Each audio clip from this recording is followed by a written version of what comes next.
ગમન ભુવાજી બોલશે, દેવાજભાઈ ખવડે બોલશે અને આપણા કેવલભાઈ રબારી બોલશે. ઓ ભાઈ એ મને એમ કીધું તું ગમે એમ કરીને પતાવો. મારા ઘરે મારી બાયડીની બધા રડે છે અને આ બધું ગમે એમ કરીને હંકેલાઓ.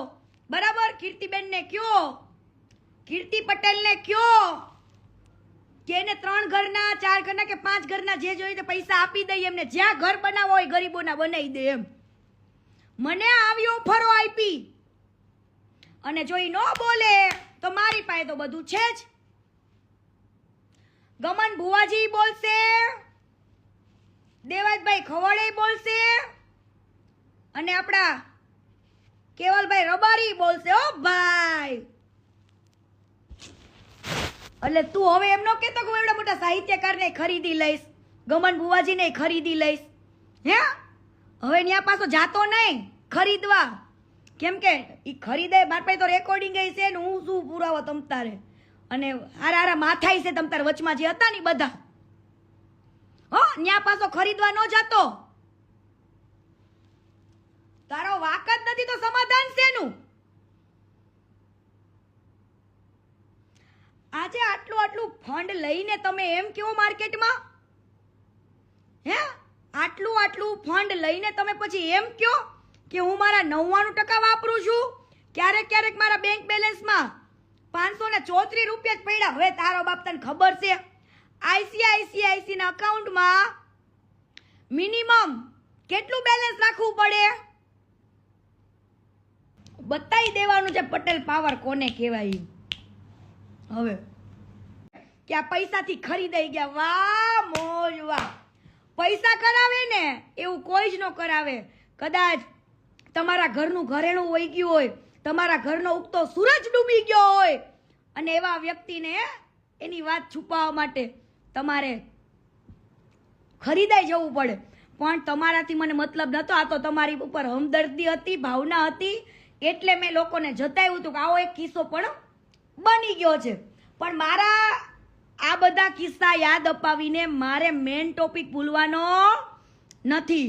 હું આગળના કિસ્સા તો એની હકીકત એટલા માટે વાત કરતી હતી કે આના ડબલ બાજુ ચહેરા છે. શું ડબલ બાજુ ચહેરા છે? બરાબર? ઈ ચહેરાને આગળનો ચહેરો કીધો, પાછળનો ચહેરો કીધો, બધા જ કીધા. બરાબર? અને ઓલો જાડિયો દેવલ, હે ઈ જાડિયાને કે આ જન્મમાં તો તું ભોગવેશ, પણ હું તને કહું છું તારું તો માતાજીમાં મેલડી તારું ક્યાંય હારું ન કરે. તું મને ફોન કરીને એમ કહેતો તો કીર્તિબેન મારે તમારી સાથે બધી વાતચીત કરવી છે, મારે આમ. એટલે મને એવું લાગે છે કે આ બધાય ખરીદાઈ ગયા. પેલા આગલા દી આમ બોલે ને બીજે દી આમ બોલે. ઈ શબ્દ તમારા નથી. મને તમારાથી કોઈ જ તકલીફ નથી. તમે ખરીદાઈ જાઓ, આખા વેકાઈ જાઓ, બધું જ બરાબર. પણ જે હકીકત છે ને, કેટલું ફંડ આવ્યું છે ને યુએસએ થી ને બધી જગ્યાએ, દુબઈથી ને બધી જગ્યાએથી. ત્યાં જે હું કહીશ જે કરવું હોય કર. ઓલો વિશ્વાસ હે 2 કાવડિયાને તારે એક દી ગાળો દેતો હતો અને આજ વિશ્વાસ મારા.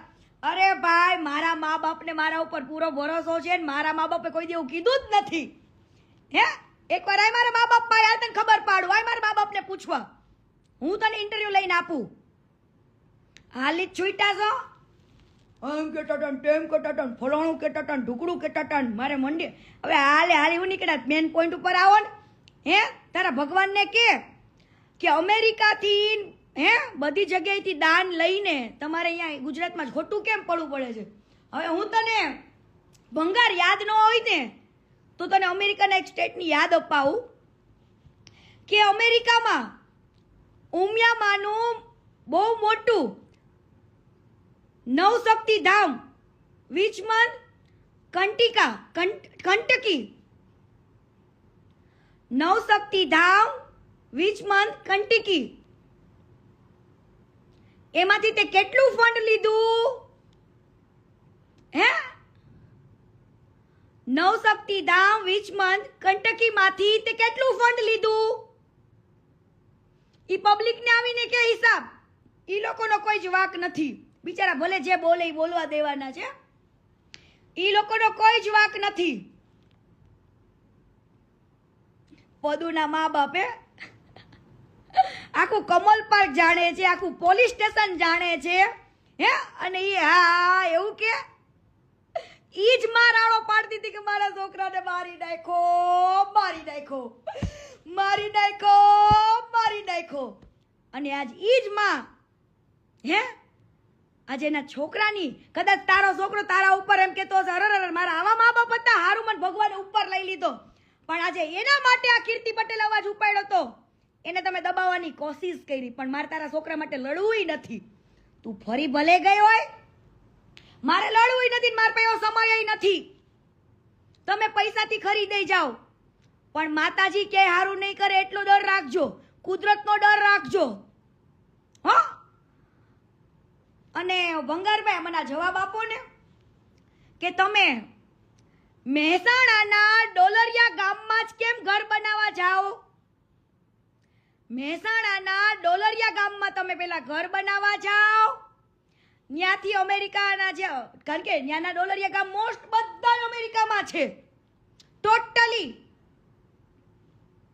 હું તને તમતાર બધું તું મારી સામે આય, બધું રેડી છે. અને અમે શું કરવાના છીએ ઈ ટોટલી અમારી તૈયારી ફૂલ છે, ફૂલ. એટલે તમે મને છે ને ધીરજ રાખો, ધીરજના ફળ હંમેશા મીઠા હોય. એટલે આને એમ કે ઓલા જાડિયાને ખરીદી લઉં, ઓલા સોમા કાકાને ખરીદી લઉં, અહીંથી ઓલા વિશ્વાસભાઈ, અરે તારા એવા પેદાવથી તો કીર્તિ પટેલને ફેરાય ન પડે. ભલા માણસ શું વાત કરે. કેમ કે આજે હું મારા માટે નથી લડતી, આજે તે એવા ગરીબોને અમુક અમુક જગ્યાએ મકાન બનાવ્યા જ્યાં ખખડી પડ્યા, ત્યાં તે વરા દીની ખર્ચો આપવાની વાત કરી હતી, જિંદગી પર ખર્ચો આપવાની વાત કરી હતી, જિંદગી પર છોકરાઓને ભણાવવાની વાત કરી હતી. ભણાવ્યા, ઉભો રહ્યો મહિને મહિને એ લોકોના ઘરે. શું કામ તો આવી ખોટી એડવર્ટાઈઝ કરે માર્કેટમાં ભગવાન બનવા માટે? શું કામ ખોટું બોલે છે? અને આજે આટલું બધું ફંડ લઈને, હે, તું મોટો દાની ન કહેવાય. દાની તો તને જેને પૈસા દીધા ને તે અહીંયા વાપરા ને, હે, તો તું એક નિમિત્ત બન્યો કહેવાય. તારે એવું કેવું જોઈએ કે હું નિમિત્ત બન્યો છું, હે. એમાંથી તો તું કેટલા ખાઈ ગયો, તે તારું કેટલું ઊભું કર્યું છે ને, એ બધું આવશે. કોના નામે ઘર લીધા, કોના નામે પ્રોપર્ટી લીધી, બધું આવશે. બાકી માઇન્ડ તો તારું જો. બાકી તું એવું નહીં માનતો આ લોકોને કાંઈ નથી ખબર, કેમ કે અમે બધું જ ટોટલી લઈને બેઠા છીએ, ટોટલી વસ્તુ લઈને બેઠા છીએ, હો. એટલે તું ઓલા કોકને બચારાને ધક્કો ના ખવડાય સુરતમાં. પદુથી મને શું ફેર પડવાનો? પદુના મા બાપથી મને શું ફેર પડવાનો? મેં તો એક માણસાઈની રીતે એક્સપ્લેન કર્યું હતું કે આવો બનાવ બન્યો તો અમારા સુરતની અંદર, ત્યારે આ લોકોને મારી મારીને કાઢ્યા હતા.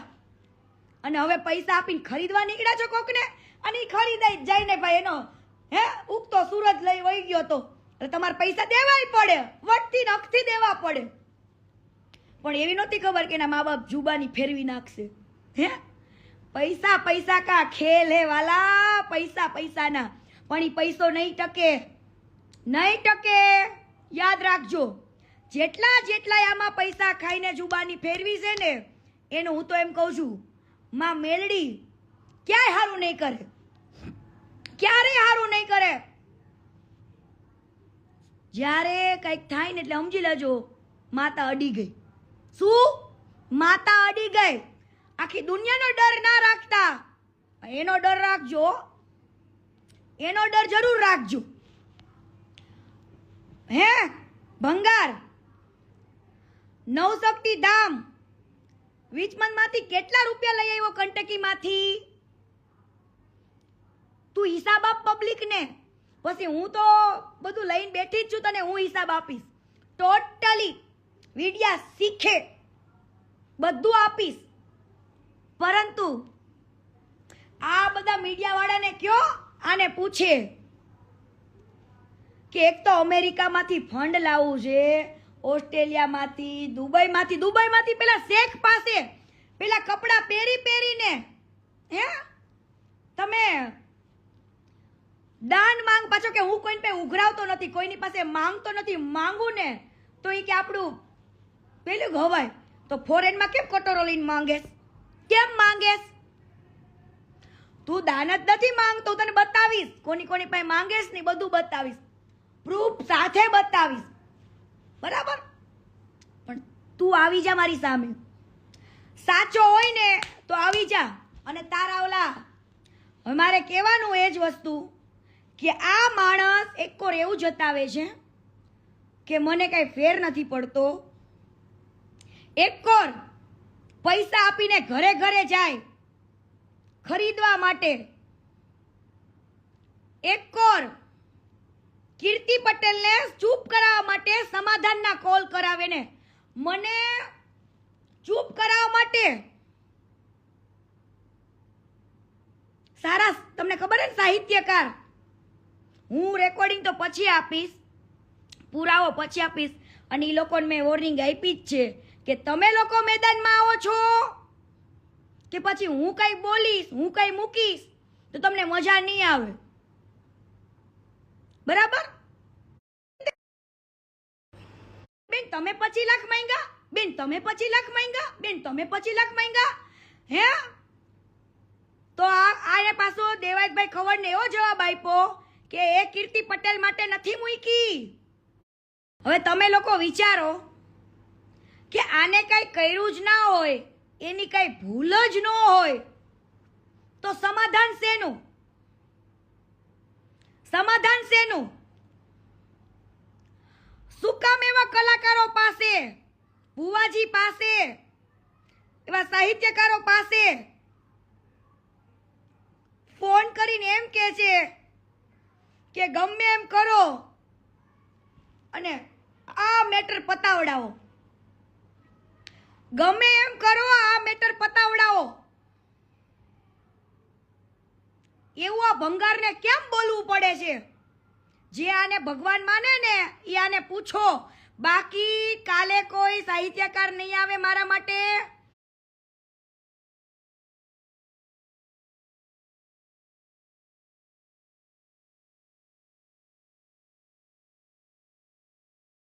કોઈ બુવાજી નહીં આવે તો મારી પાસે બધું જ છે. યા લાઈવમાં ચેતવણી આપું છું, કાલ સવારે તમને એવું ન થવું પડે કે અમે તો સમાધાન માટે આવ્યા હતા અને કીર્તિબેન તમે આવું કર્યું. પણ હું તમારા ખિલાફ નથી કે તમે મારા દુશ્મન નથી, પરંતુ તમારે એક સત્ય વાત તો પબ્લિકને કહેવી પડે હો.